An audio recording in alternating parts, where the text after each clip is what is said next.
Clifford the Big Red Dog, sebuah film yang diadaptasi dari seri buku anak-anak di Amerika karangan Norman Bradwell, disutradarai oleh Ward Baker dengan dibintangi Darby Camp sebagai Emily Elizabeth Howard, Sienna Guillory sebagai Maggie Howard, ibu dari Emily Elizabeth, Jack Whitehall sebagai Casey Howard, paman Emily yang kikuk, konyol namun baik hati, Tony Hale sebagai Zack Tieran, pemilik Life Agro, sebuah perusahaan genetika yang menginginkan Clifford, serta John Cleese sebagai Mr. Bridwell, penyelamat hewan ajaib yang memberikan Clifford kepada Emily. Dia dinamai pencipta karakter Clifford, Norman Bradwell. Film ini menceritakan seorang siswi sekolah menengah bernama Emily Elizabeth yang jadi korban bully teman-temannya karena mendapat beasiswa dan dianggap miskin. Hingga ia bertemu dengan John Cleese, seorang penyelamat hewan, dan memberinya seekor anak anjing kecil berwarna merah. Bagaimana sih kisah persahabatan antar keduanya? Langsung saja, mari kita mulai.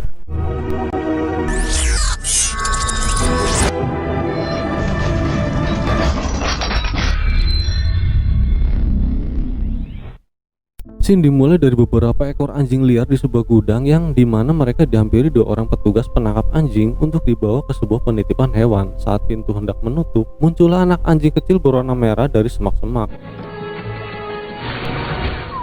Kemudian ia berusaha keluar, berjalan melewati jalanan perkotaan untuk mencari makanan, hingga ia bertemu dengan seorang kakek bernama Bridwell, seorang penyelamat hewan. Lalu ia membawanya. Di tempat lain, seorang siswi bernama Emily yang sepulang dari sekolah barunya mengeluh kepada ibunya, Maggie. Emily menceritakan bahwa ia sering dibully oleh teman-temannya di sekolah. Mereka membuli Emily dikarenakan ia mendapat beasiswa dan dianggap miskin. Merasa nggak terima anaknya dibully, ia memberikan saran kepada Emily agar melakukan perlawanan kepada orang yang membulinya. Namun Emily lebih memilih diam dan tidak ingin membela diri. Kemudian ibunya memberitahukan kepada Emily akan pergi beberapa hari untuk urusan pekerjaannya. Sebagai gantinya, ia akan mencarikan seorang pengasuh untuk menemani Emily, dan Emily bilang yang penting jangan paman Casey karena bakalan kacau kalau ia ditemenin pamannya.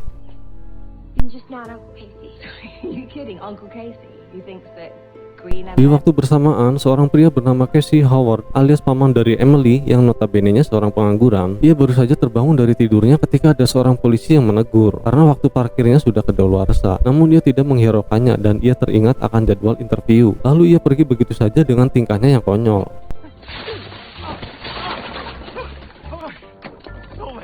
Sesampainya di sana, ia menemui sekretaris di perusahaan itu. Rupanya jam untuk interview sudah lewat dan karena ketidakdisiplinannya, akhirnya ia gagal untuk mendapatkan pekerjaan. Demikianlah hal bodoh yang selalu dilakukan paman Emily ini.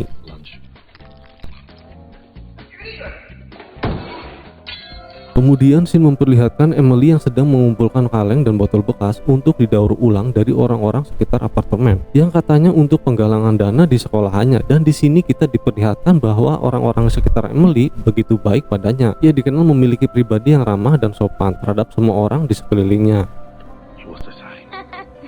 Saat ia kembali ke rumah, ibu Emily yang niatnya akan mencari pengasuh untuk menemani Emily sebelum ia pergi untuk urusan pekerjaannya, akhirnya niat tersebut dibatalkan karena si paman Casey keburu datang ke rumahnya. Namun bagaimana lagi, meskipun ia agak kikuk, tapi sebenarnya ia orang baik dan sangat menyayangi Emily.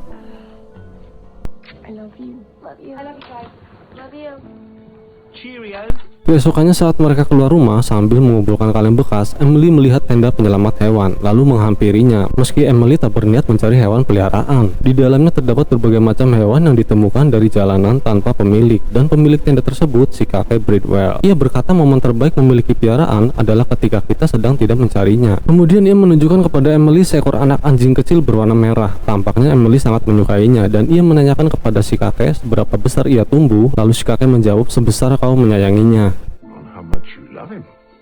Namun paman Casey tidak setuju jika Emily memelihara anjing tersebut karena ia tidak menyukai hewan piaraan. Dengan kecewa, Emily harus merelakan untuk mengembalikan anjing itu kepada si kakek. Saat di sekolah sambil membawa kaleng bekasnya, ia diajak oleh teman sekelasnya karena dikira membawa sampah ke sekolah, padahal kaleng tersebut untuk didaur ulang dan uangnya digunakan untuk penggalangan dana di sekolahannya. Namun ada satu anak bernama Owen yang kagum dengan apa yang dilakukan Emily, dan sekarang ia satu-satunya anak yang mau berteman dengan Emily.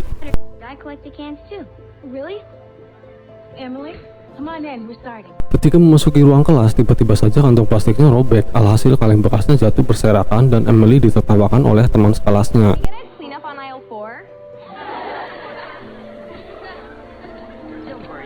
Seusai pulang sekolah, tiba-tiba ada sesuatu yang bergerak di dalam tasnya. Ketika dibuka, ternyata si anjing merah. Tentu ini membuat Emily sangat merasa senang, tetapi belum diketahui sejak kapan ia masuk ke dalam tas tersebut. Kemudian si anjing kecil merah ini ia beri nama Clifford. Karena tingkahnya yang usil, keberadaannya diketahui sang paman. Hal tersebut membuat Casey sedikit kecewa karena ia merasa Emily mengabaikan perintahnya. Namun di sini Emily memohon untuk mengizinkan Clifford tinggal semalam saja, dan pada akhirnya sang paman mengabulkan permohonannya.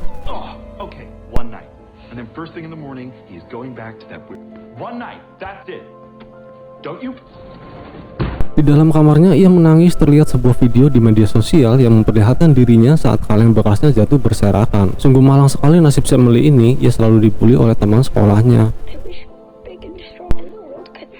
Keesokannya saat Emily terbangun, ia dikagetkan dengan seekor anjing raksasa yang rupanya anjing itu adalah Clifford. Sebuah keajaiban dengan apa yang dikatakan kakek Bradwell itu. Ia menjadi besar karena sebesar rasa sayang Emily kepadanya. Oh my gosh, I'm not dreaming this, it's real.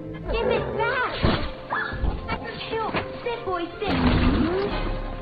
Karena ukurannya yang tak lazim, mereka berencana untuk membawa Clifford ke dokter hewan, berharap bisa kembali ke tubuh normalnya dengan memakai truk milik sang paman. Akan tetapi belum juga berangkat, ia melihat seseorang sedang bermain bola zor. Kemudian ia mengejar dan mempermainkannya layaknya sebuah bola. Kejadian tersebut menarik perhatian orang-orang di sekitar dan memviralkan aksi yang dilakukan si anjing merah tersebut ke media sosial, hingga diketahui Live-Agro, sebuah perusahaan genetik yang dipimpin Jack Sheeran, dan dengan segera ia mencari keberadaan Clifford untuk dijadikan bahan percobaan genetiknya. Dan jika telah ditemukan, ia berniat untuk memasukkan chip identitas ke dalam tubuh Clifford agar si anjing merah ini diklaim milik properti Live-Agro. Emily Elizabeth Howard. Kemudian scene diganti dengan Clifford yang sedang diperiksa oleh dokter hewan. Hasil pemeriksaan menyatakan bahwa ia baik-baik saja dan si dokter tidak bisa menjelaskan secara medis tentang pertumbuhan si anjing merah ini. Lalu ia melanjutkan pemeriksaannya. Kasir yang berada di tempat itu menanyakan perihal anjing unik yang dimiliki Emily dan dia menyebut nama Bradwell. Dan keajaibannya, mendengar hal tersebut meyakinkan bahwa hanya Bradwell yang bisa mengembalikan Clifford ke tubuh normalnya. Emily yang mengetahui Bradwell sempat mendirikan tenda di dekat sekolahannya, secara otomatis sebelum ia mendirikan tenda, ia harus mengisi dokumen tentang perizinan tenda tersebut yang informasinya berada di komputer sekolahan, dan dengan segera mereka mencari keberadaan Bradwell.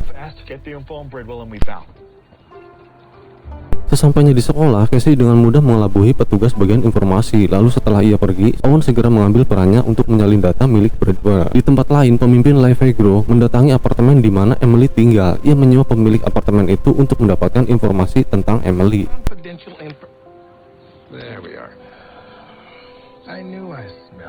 Kembali ke Emily, terlihat Clifford keluar dari truk dan masuk ke dalam sekolah. Emily yang sedang mengambil makan siangnya dengan porsi begitu banyak yang sebenarnya untuk diberikan ke anjing kesayangannya. Tanpa sengaja ia mengotori baju milik Florence. Saat ia memarahi Emily, tiba-tiba datanglah Clifford dan Florence semakin merasa jengkel karena anjing milik Emily mencuri perhatian anak-anak di sekitarnya dibandingkan dirinya, dan ia pun pergi setelah mendapat jilatan dari Clifford.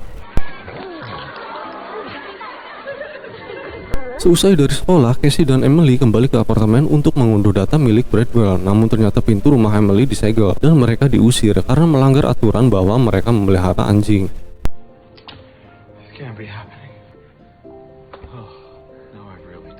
Di lain tempat, ada seorang pria sedang mengoprek sebuah pemancar. Kemudian dia terpeleset dan bergelantungan. Mendengar ada teriakan minta tolong, Clifford bergegas menghampirinya. Ketika pria ini terlepas dari pegangan, dengan cepat Clifford menangkapnya.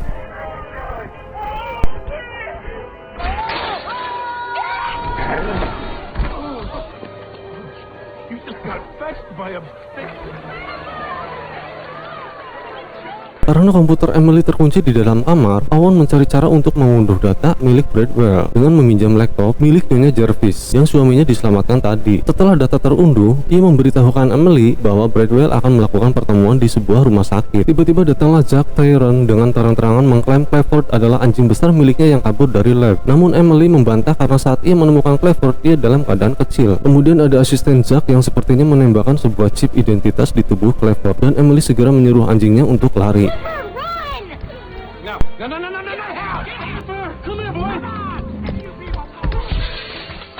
Dengan bantuan warga sekitar, mereka berusaha menghambat anak buah Zack yang akan menangkap Clifford. Ia akhirnya lolos dan masuk ke dalam truk. Meski kurang paham cara mengemudi, pada akhirnya Emily dan Owen berhasil menghindar dari kejaran anak buah Zack dengan memasuki sebuah gedung milik Owen.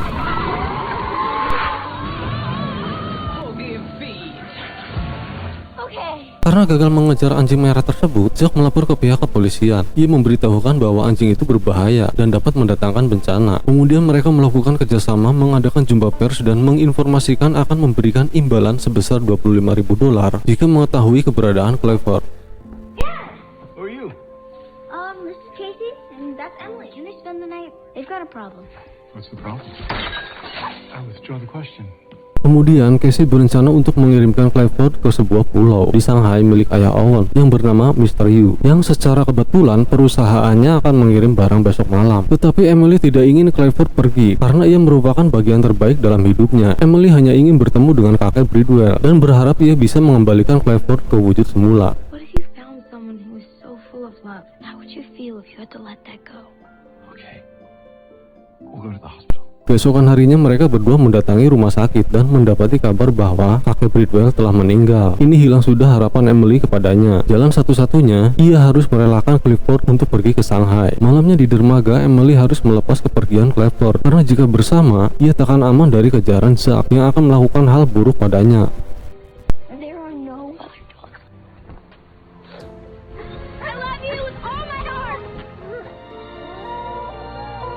Pagi harinya Casey mendapat informasi dari rumah sakit tentang upacara kematian dan ternyata dilihat dari bukti fotonya bukan wajah si kakek Bridwell. Lalu datang Owen yang memberitahukan bahwa ia melihat si kakek Bridwell di sebuah taman di acara festival. Kemudian ada yang memanggil Emily dan memperlihatkan sebuah berita tentang penangkapan Clifford oleh Zack Teheran. Ia dibawa ke sebuah lab milik Lefegro. Casey, we have to save him. Don't hurt him. Guess we're paying Lifegrow a visit.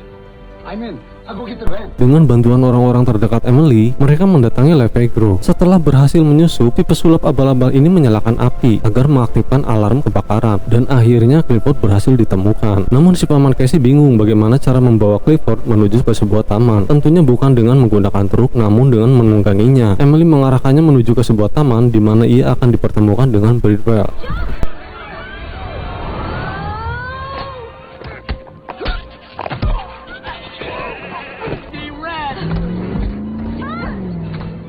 Paman Emily yang saat itu jadi sorotan awak media yang sedang mengklarifikasikan terkait hak kepemilikan Clifford, ia memanfaatkan momen tersebut untuk mengungkapkan kekesalannya terhadap guru matematikanya dulu, Bapak Bimus, yang menganggapnya payah dan tidak bisa menggapai cita-citanya. Ia menegaskan bahwa ia sekarang masuk TV. Never amount to anything.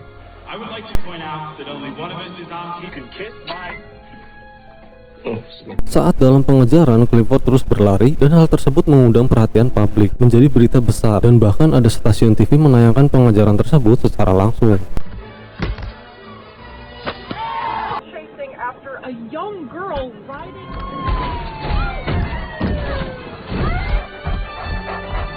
Akhirnya Emily dan Clifford bertemu dengan kakek Bridwell. Emily bertanya kepadanya lantas siapa yang berada di rumah sakit. Si kakek menjawab ia adalah teman lamanya dan ia tidak bisa membantu Emily untuk mengecilkan Clifford kembali karena itu bentuk cinta Emily kepadanya. Lalu datang polisi agar Emily menyerahkan Clifford. Sudah terlanjur dikerumunin banyak orang, ia memberanikan diri untuk berbicara. Ia menjelaskan bahwa Clifford adalah anjing yang baik karena ia memiliki keunikan, bukan berarti harus dipermasalahkan. Emily tahu benar sakitnya tidak diterima karena perbedaan. Jika manusia saling menyayangi seperti Emily dan Clifford, maka takkan ada satupun dari kita yang akan merasa kecil dan sendirian lagi. And if we can love each other like this, feel small and all alone again. You're rad. So please, please let me keep my dog. Who's with me? Lalu muncullah si Zack dengan sosokan memberikan apresiasi kepada Emily yang pada akhirnya ia tetap pada pendiriannya untuk mengambil Clifford. Ia menunjukkan sebuah alat mendeteksi microchip yang dengan bohongnya ia bilang telah terpasang sejak Clifford lahir. Padahal chip tersebut terpasang saat pertama kali ia dikejar tim Lefegro. Seusai dicek, pak polisi tersebut langsung menyatakan si pemilik sah anjing ini. This dog belongs to Emily Elizabeth Howard. Karena tidak percaya, ia mengecek sendiri alat tersebut dan benar saja di alat itu tertulis nama Emily. Apakah ini sebuah magic yang dilakukan si kakek Bridwell ini? Kemudian ia pamit karena bukan hanya Emily saja satu-satunya di dunia yang butuh hewan peliharaan. Scene diakhiri dengan happy ending, sebuah film dengan pesan moral untuk menjadi seorang yang pemberani karena benar dan toleransi menghargai sebuah perbedaan. Sekian untuk video kali ini, semoga menginspirasi dan menghibur.